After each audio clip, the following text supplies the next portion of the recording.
जीवन बगिया ऐसी उलझी, फूल हो गए कम, कांटे ज्यादा, सिमटा जीवन, डूबी सांसें, आना है तो अब भी आ जा। यदि आपने अभी तक अंतिम अध्याय न देखा हो तो अंतिम अध्याय देखें। पिछले अध्याय में हमने समाधि की नशे की चर्चा की थी। पिछले अध्याय में हमने शराब की चर्चा की थी। यह बात स्पष्ट तौर पर बता देना चाहता हूँ कि वह शराब न थी, बल्कि वह शराब समाधि की शराब थी। वह समाधि को जो जितना गहरा कर लेगा वह उतने नशे में हो जाएगा। कुछ लोगों ने इसके गलत अर्थ भी ले लिए होंगे, इसलिए मैं बता देना चाहता हूँ। शराब का इतना ही अर्थ है कि आप कितनी गहरी समाधि में प्रवेश कर गए, उतनी गहरा ही शराब का नशा आप पर चढ़ सकता है। यदि आपने अंतिम अध्याय न देखा हो तो इस अध्याय को भी न देखें। खूब पहचान लो, असरार हूँ मैं, जिनसे उल्फत कर तलबगार हूँ मैं। बस एक ही मांग रखूं, प्रेम नाम की वस्तु, जिनसे उल्फत का तलबगार हूँ मैं। इश्क ही इश्क है दुनिया मेरी और तुम्हारी सारी दुनिया, और तुम्हारा सारा अस्तित्व प्रेममय हो जाए बस काफ़ी है।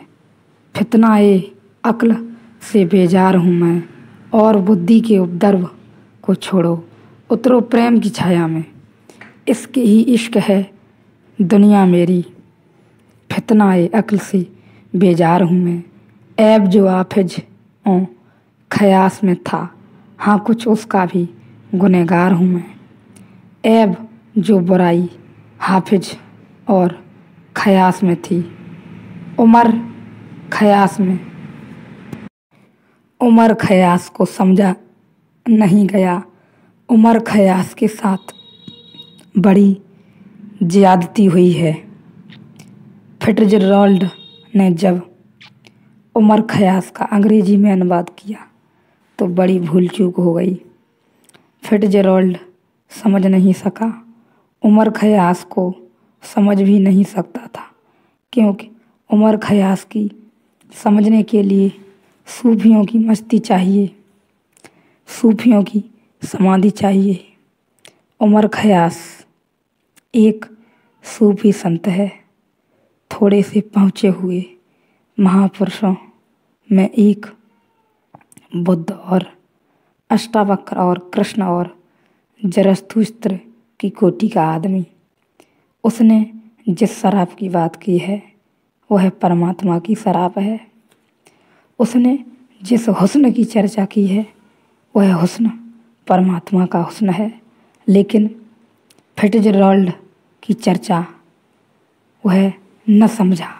पश्चिमी बुद्धि का आदमी, उसने समझा शराब यानी शराब। उसने अनुवाद कर दिया। फिट्ज़जेराल्ड का अनुवाद खूब प्रसिद्ध हुआ। अनुवाद बड़ा सुंदर है, काव्य बड़ा सुंदर है। फिट्ज़जेराल्ड निश्चित बड़ा कवि है, लेकिन वह समझ नहीं पाया। सूफियों की जो खूबी थी वह खो गई कविता में से, और उमर ख़यास जाना गया फिट्ज़जेराल्ड के माध्यम से। तो उमर ख़यास के संबंध में बड़ी भूल हो गई। उमर ख़यास ने शराब कभी पी ही नहीं, किसी मधुशाला में कभी गया नहीं, लेकिन उसने कोई एक शराब ज़रूर पी, जिसको पी लेने के बाद और सब शराबें फीकी पड़ जाती हैं। गया एक मधुशाला में, कभी गया नहीं, लेकिन उसने कोई एक शराब ज़रूर पी ली, वह कभी फीकी नहीं पड़ती। गया एक मधुशाला में, जिसको हम मंदिर कहें, जिसको हम प्रभु का मंदिर कहें। ऐब जो हाफिज ओ ख़यास में था, हाँ कुछ उसका भी गुनहगार हूँ मैं। मजाज खुद भी जिनकी ये पंक्तियाँ हैं, उमर ख़यास को गलत समझा, वह भी यही समझा कि शराब यानी शराब। मजाज शराब पी पी कर मरा।